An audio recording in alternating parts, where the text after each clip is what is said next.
The Velcrin Empire was not happy with humanity. Not happy at all. For 3 years, the aliens had been sending messages to Earth and the human colonies. The messages were always the same. Leave the 3 worlds. They belong to us. Go away or face punishment. The humans always replied the same way too. Now, we were here first. These are our homes now. The Velcrin were one of the most powerful species in the galaxy. They had big warships, advanced weapons, and they controlled dozens of star systems. When other species said no to them, the Velcrin had a special way to solve the problem. They used the Roxans. Nobody in the galaxy wanted to face the Roxans. These creatures were monsters, plain and simple. Each one was as big as a bear, but they had 6 legs instead of 4. Their skin was thick like armor. Their teeth looked like glass knives that could cut through metal. They hunted in packs, working together like wolves, and they had never, ever failed to kill everything the Velcrin sent them after. The Velcrin released 500 raccoons on New Manitoba, a farming colony where 15,000 humans lived. The attack happened at dawn. The creatures came fast. The automatic defense guns fired at them, but the Roxhuns were too quick. They dodged and ran and jumped. When bullets did hit them, their thick skin protected them. The colony's small security force tried to fight back, but they were farmers and guards, not soldiers. Within 2 hours, the Roxhuns had broken through every defensive line. The colonists ran to the emergency shelters. They locked the heavy doors and waited, listening to the sounds of destruction outside. Parents held their children. Some people prayed. Others cried quietly. Commander Sarah Chen watched everything from the space station above the planet. She stood in front of the big viewing screen, her hands shaking with anger and fear. Below her, she could see the colony burning. She could see the Roxhuns moving through the streets like a terrible wave. "Why aren't we doing something?" a young officer asked. "There's nothing we can do," Chen said, her voice bitter. "We don't have weapons on this station. The nearest military ship is 3 days away." Then, the Velcrin sent them a message. It appeared on every screen in the colony and on the space station. "Humans of New Manitoba," the alien voice said, "you have 24 hours to surrender. Leave this world. If you do not, the Roxhuns will find you all. And after we finish here, we will send them to your other colonies. One by one, we will send them until you learn to obey." The message ended. The screens went dark. Chen closed her eyes. They were going to die here, all of them. But far below, in a small barn on the edge of the colony, something strange was happening. Marcus Webb was hiding with his daughter Emma. She was 12 years old, and she was trying very hard not to cry. They could hear the Roxhuns outside, howling and tearing things apart. Then, one of the creatures crashed through the barn wall. Marcus pushed Emma behind him. He grabbed a metal tool from the wall, ready to fight.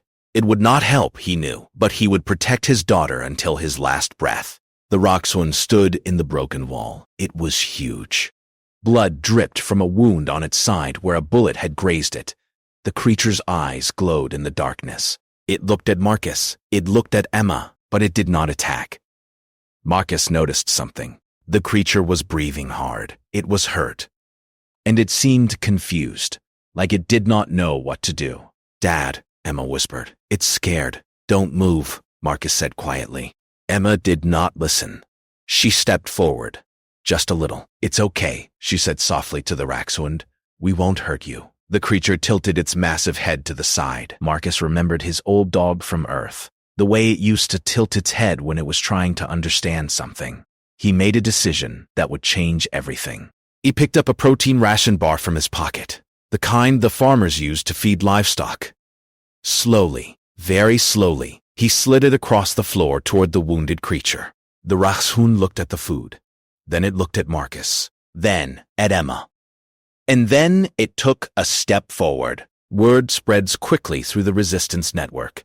The creatures can be influenced. While the Roxhuns continue their rampage through New Manitoba's settlements, isolated incidents of non-aggression puzzle the Velcrin observers.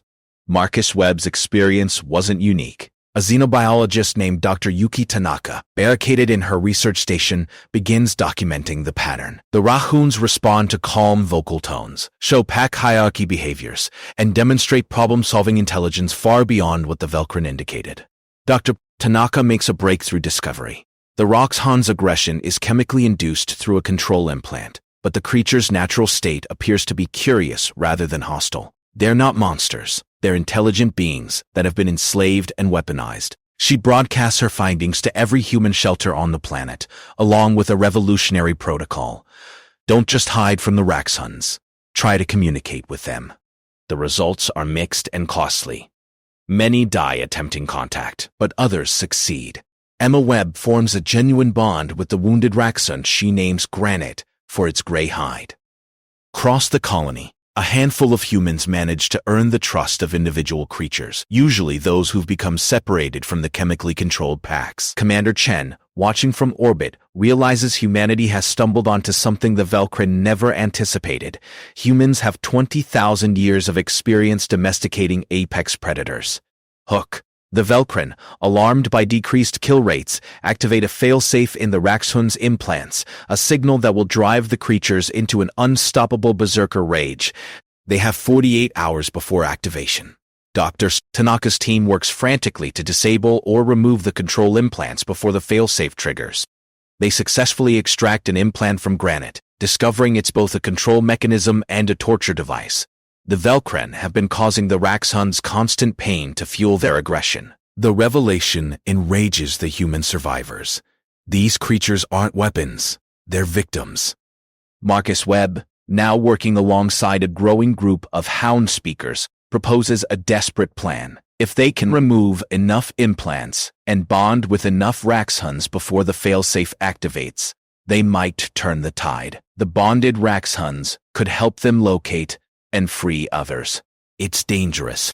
Many Roxhans are still fully under Velcrin control, and the implant removal procedure is risky for both human and creature. Teams spread across New Manitoba, seeking out isolated Roxhans.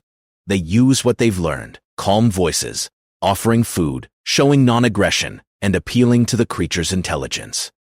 Former soldiers, farmers, teachers, and children all become part of the effort. The humans discover that Roxhans respond particularly well to young humans. Children like Emma, whose fearlessness and genuine affection bypass the creature's trained aggression.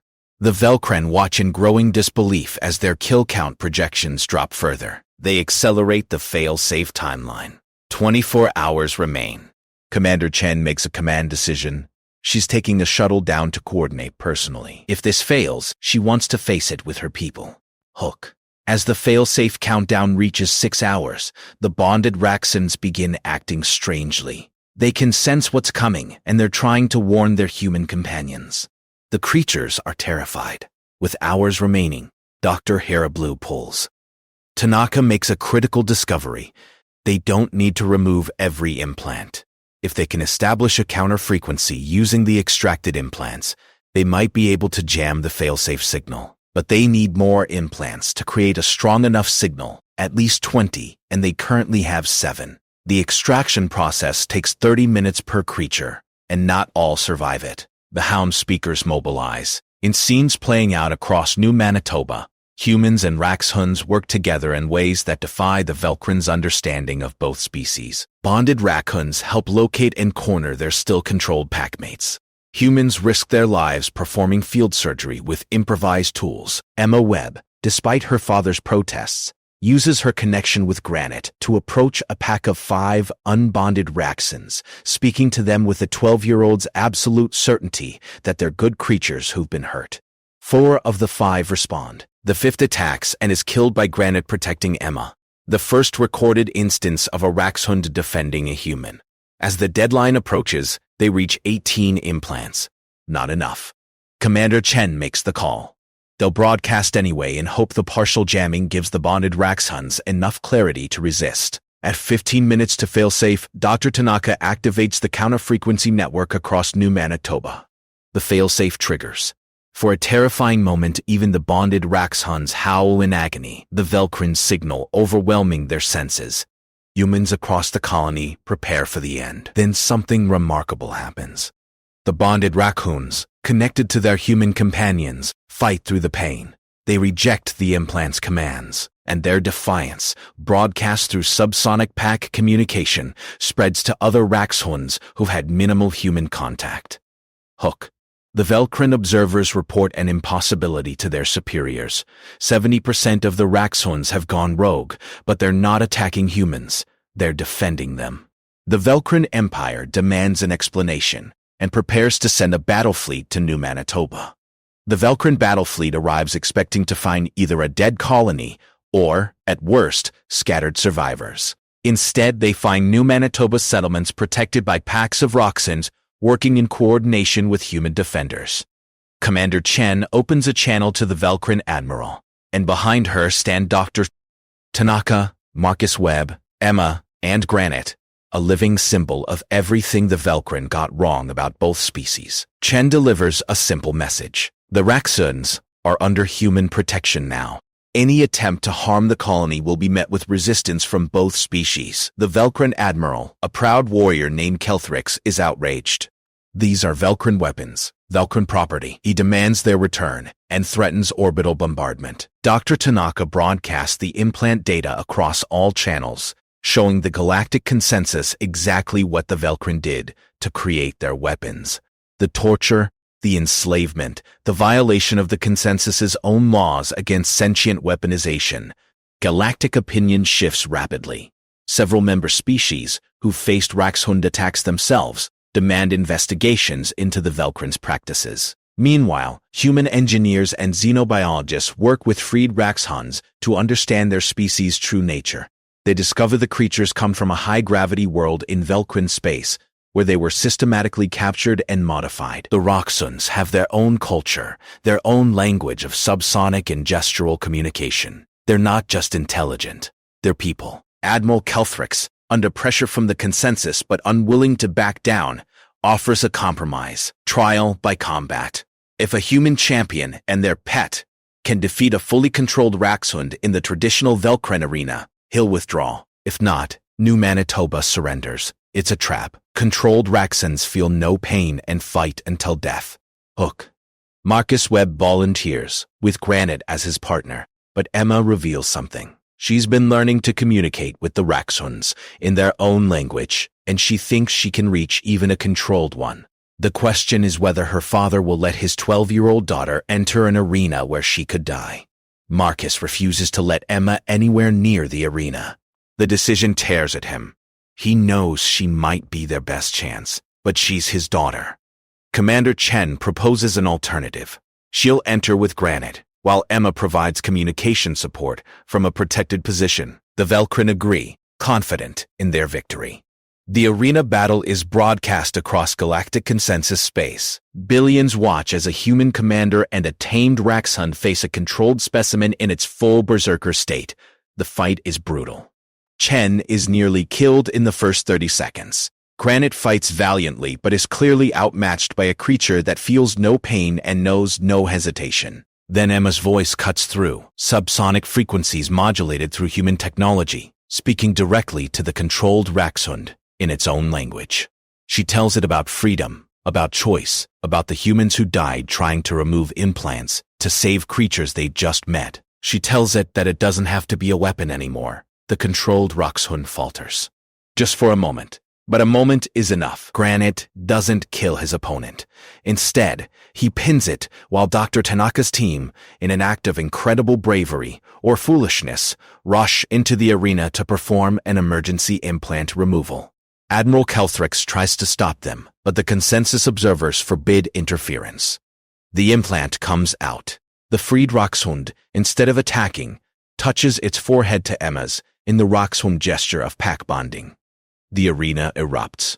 The galactic consensus votes immediately. The Velcrin must release all Raxhunds and face sanctions for their violations. Any Raxhund who wishes to return to their homeworld will be repatriated. Any who wish to stay with humans may do so.